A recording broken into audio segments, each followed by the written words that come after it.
Alright guys, this is the Breville Peel and Dice. This is my newest purchase.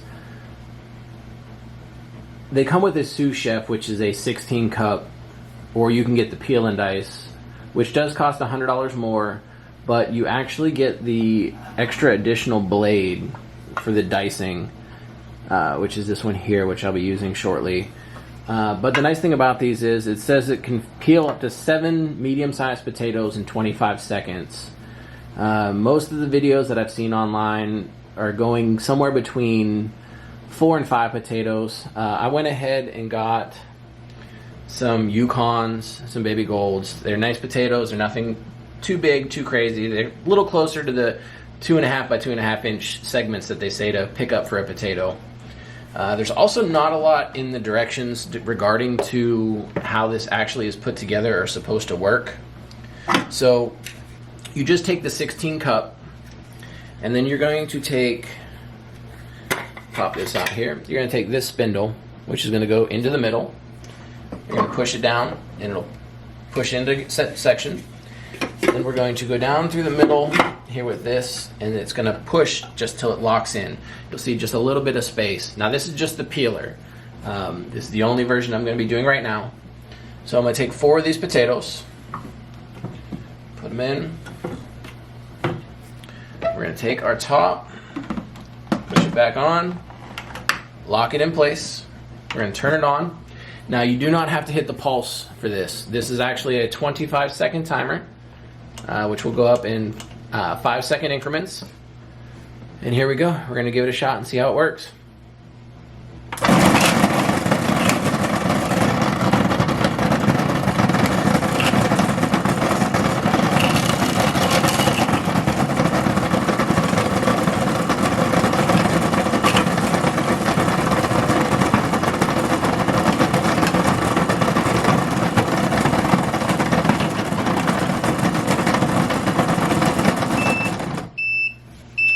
Alright, that was 25 seconds. I'm actually a little bit shocked about how much this came loose. I think that's how much it pushes onto it. But, so we're going to set this in here. And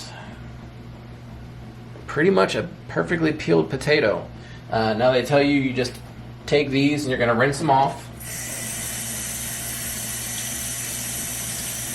I'm just going to rinse one here real quick. Take a piece of paper towel so I can dry it. Just let it get to its section. Now the best part is, that's a pretty good peeled potato. Outside, the only thing you're going to have to touch up are just these little spots, because no potatoes are exactly symmetrical. But that did a really good job in only 25 seconds. It's not the only one. Of course, they got these all here. So I'm going to finish up the other, I believe, 3 potatoes I have in my queue, and as soon as I finish those, I will wipe out the container, and then I'm going to run the dicing probe through it, and we will show you shortly. Alright guys, thanks. I hope this was helpful.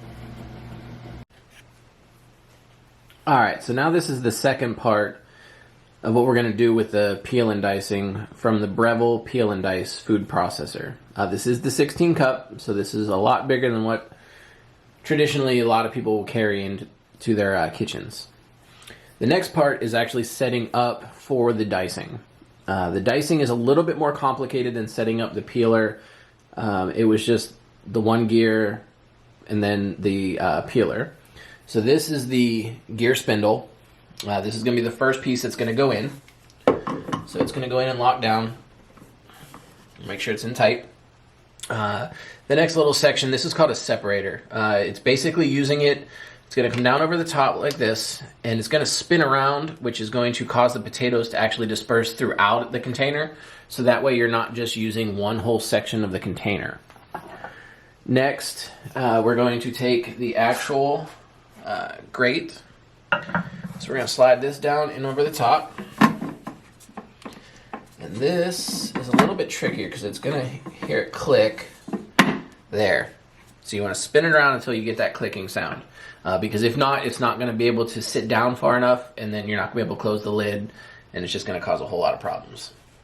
So the next section here, we're going to slide this down over the top. We're going to lock it in place as well. You're not going to hear a click on that one. It just sits down perfectly on top of the grate. And we're going to take this, slide it on, lock it, clear our chute, and we are going to be ready to use the dicer. All right, so we're going to put probably 2 potatoes in at a time right now to start. I don't want to go too crazy with it as we're starting out. And we got our plunger in ready to go, and this should go pretty quick. So we're going to hit start. We'll see what happens.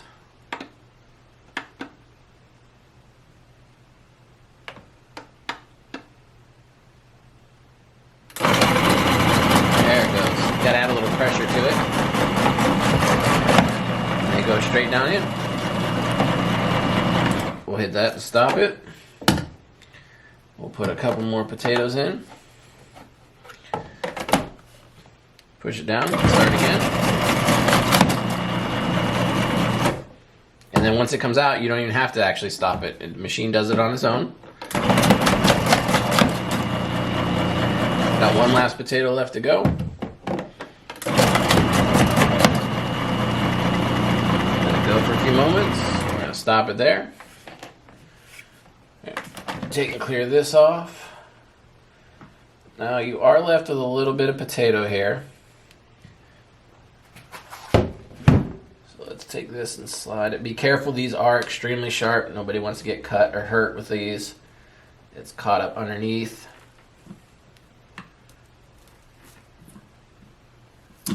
There it goes. So we got that piece of potato chunked out. Then we're going to grab this out, take just this portion of the blade out, which is our slicer.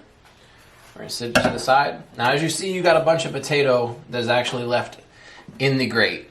Now the best part about this is, on top of the pusher, it's going to come with this little device here. This is actually set for the 12 millimeter. If you were to buy the expansion packs for them, they come with an 8 and a 16 millimeter. But we're going to take this, we're going to turn that off now, and you're going to take the bottom of your plunger, and the bottom set of your plunger, and it'll lock right on. And then you go around in quarters. So you're literally just going to take it, push, go around to this corner, push, around another one. Oh, we're going to push there for us. And then we're going to go on this side as well. Push down. Clears the grate. So all those grates and the potatoes are actually pushed down through. Set this here. We can now remove the dicing grate. Lift this up and remove the spindle as well. And we have our diced potatoes. Now this works out really well when you're wanting to do a very large batch of potatoes. You do get a little bit of leftover on them. However, we can just take a knife and quickly dice that little chunk up to make sure we get the most out of our potatoes. Now this is actually really important when you're doing a lot of bigger processing jobs.